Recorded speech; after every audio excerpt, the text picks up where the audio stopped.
From the very beginning when I started to create my magazine, the ideas which I used to develop it were from different music magazines which I had chosen to evaluate. These magazines were The Source, Vibe and Rolling Stones. Conventions which I used were my masthead being covered by my main image. This could connote to the audience that the name of my magazine is well established, which is why it can be covered. The layout that I used for my magazine was influenced from a music magazine called Vibe and Rolling Stones. I chose to use two magazines to get inspiration from in order to develop my ideas more and make it more original. This helped me choose different types of fonts and house styles. Another convention which I challenged was the special report box, which was featured on the right side of my front cover. This design was taken from the magazine Rolling Stones, and to challenge the convention, I made the content within the box in a different style to make it more original for my own magazine. Within my front cover, I didn't challenge many conventions because I wanted it to match with a traditional style and fit in with my R&B genre as much as possible. The whole idea of the style of my front cover was developing ideas which I saw on different music magazines and making it individual to my own magazine. For example, displaying my model in a different position as the magazine which I evaluated displayed the model facing her back to the audience and looking over her shoulder, whereas the position I put my model in was directly facing the front, which I felt was better to give direct eye contact, which is direct address towards the audience and entices the audience more as it creates more of a connection. Although changes were made, I still made sure the layouts linked together. My content's initial ideas were from the magazine Vibe. I chose to use some of the ideas from this contents page because I liked the simple layout and thought it looked effective. I also didn't want my contents page to look too busy and wanted it to be easy to read.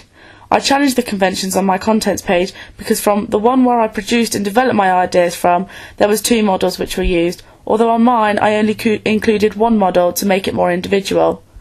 On my contents page, the main image is the biggest attraction on the page, although not all attention is taken away from the text. For my double page spread, I chose a different magazine to choose ideas from. This was because I wanted different styles and ideas throughout my magazine.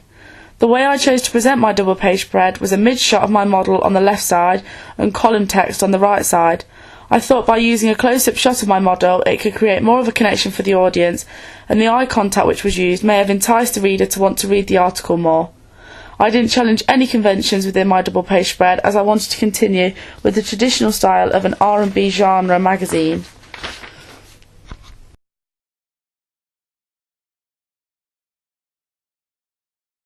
The obvious social groups which have been represented within my magazine are white, middle-class females. This is instantly recognisable because of the clear model which has been used throughout my magazine. Because of the genre which I have chosen to base my magazine on, I didn't find this very challenging, as my own personal preferences within music influenced the decision of which genre to base my music magazine on, as I thought it would have a positive effect on how well I completed the magazine. This is because it strongly helped me on what factors to include within my magazine, as the genre which I chose to do is very popular amongst my own age group, which therefore had an effect on the content which was included in my magazine. The way the models were presented as sexy young women, it would entice both genders, as females would aspire to be like the model, whereas the men would feel attracted to her, which also represents the type of social groups which I was representing. The way the content was presented also made the genre of my magazine recognisable for any type of audience. The representations which are shown within my magazine are positive, as it brings young females across as aspiring and determined, and also displays men as positive figures, going against the usual stereotypes that individuals have of men.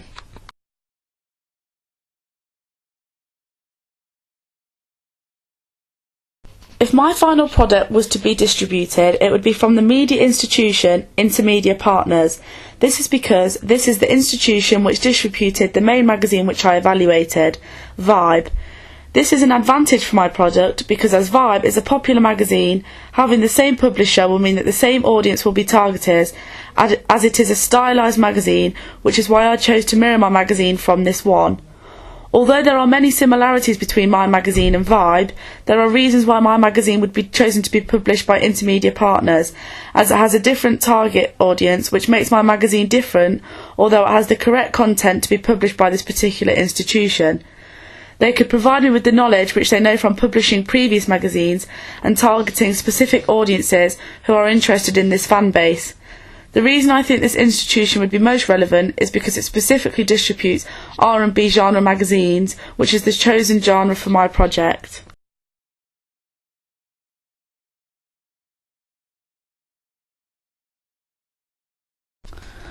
The audience which I think would be the most suitable for my magazine would be individuals who took an interest in my chosen genre of R&B with the ages of 15 to 20.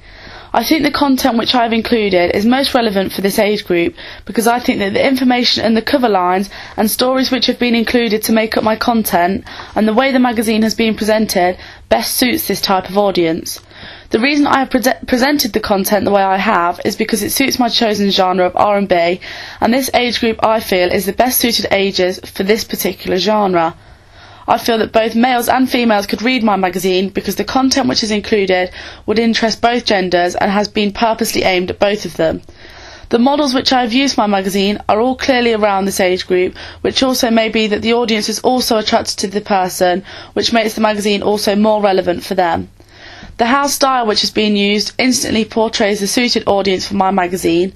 The language which has been used within my magazine also instantly brings across the audience which is aimed at, and the fonts and colours ensure that it can be suited for both genders. Whilst completing my magazine, I made sure that it appealed to my audience. The things which I thought about in order to do this before starting my final pages was the models which I was using, the type of content and stories which I was going to include in my magazine, and also the layout and the style. For example, if I used older models with dull layout and very plain colours, this wouldn't appeal to my chosen audience as they wouldn't be drawn towards my magazine because of the chosen colours and layout. As the age of 15 to 20, they want to read a magazine that would stand out and grab their attention, and they want it to include something which is going to be exciting and fun, which also suits my chosen genre of R&B. I ensured the house style which I used and the way my models were presented was going to entice a specific audience which I'd chosen. The way I did this was by presenting my models the way in which the audience would find them attractive, and presenting my models in a way in which the female audience would aspire to be like them. The cost of my magazine was strongly considered when thinking about my chosen audience. This is because I thought about the ages which I'd chosen. They weren't going to be attracted towards my magazine if the price that I had set for it was too high. I also took into account that the ages I had chosen my audience to be, they weren't going to be able to afford anything which is too high a price, and wanted to ensure that they were going to be able to afford it. I also found out what my audience were willing to be paid for my magazine by the audience research that I carried out. The way I found out this information was giving out a questionnaire, and from this I found research so I knew what to include in my magazine in order to suit the audience preferences. Although the price which I set on my magazine wasn't too low, as I didn't want to bring across that my magazine wasn't of very good quality, which can be instantly brought across from a low price on a magazine front cover. Therefore, the price which I chose for my magazine was $1.99. I have also chosen this price because my magazine is issued weekly.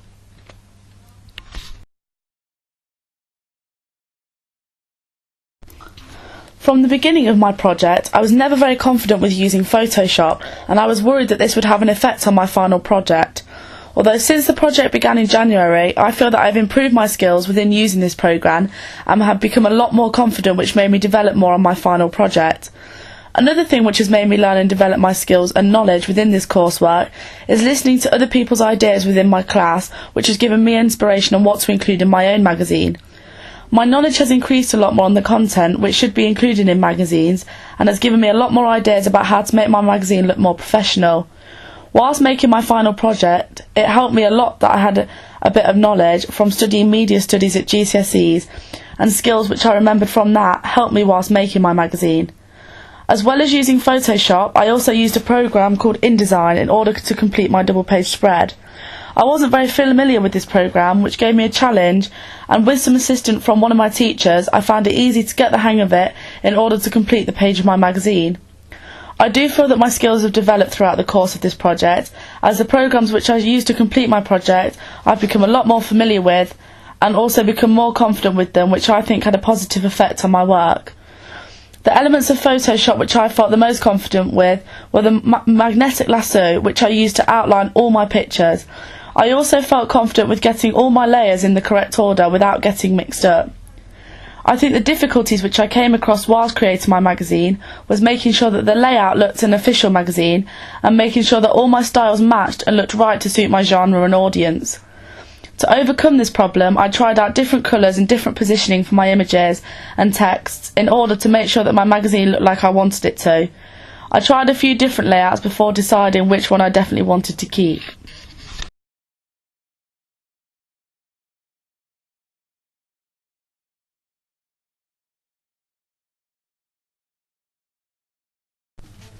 From the beginning of the project, when I was producing my planning, I think that I have learned that a lot more detail needed to be added into my pages in order for them to look more like an official magazine. I also think that I have clearly demonstrated throughout my project that I have to work with my initial ideas and change them around and develop them in order to get the finishing result that I want. From creating my preliminary task at the very beginning of the project, it helped me understand the different skills that I needed in order to get a magazine which suited my chosen genre and to also show representations and conventions at the same time. The audience research that I gathered to help me on what choices I made from my magazines helped a lot, as it gave me more idea on what to include and what the audience would like to be included in my magazine. When taking my images for my 3 pages, the first one which I took did not suit the magazine which I was planning on creating, which is why I had to take more in a different style in order to suit conventions of my analysed magazine and also to suit the style a lot more. After taking my pictures for the second time, I then realised that the positioning of a few of them did not fit onto my contents page the way I wanted them to, which is why I had to take some more. From taking these pictures a few times, it showed me that this is one part of the project that I needed to improve on, as if I was to create a magazine again, I would have to ensure that the pictures which I'm taking for it fit in with the style and the layout which I have chosen for my magazine.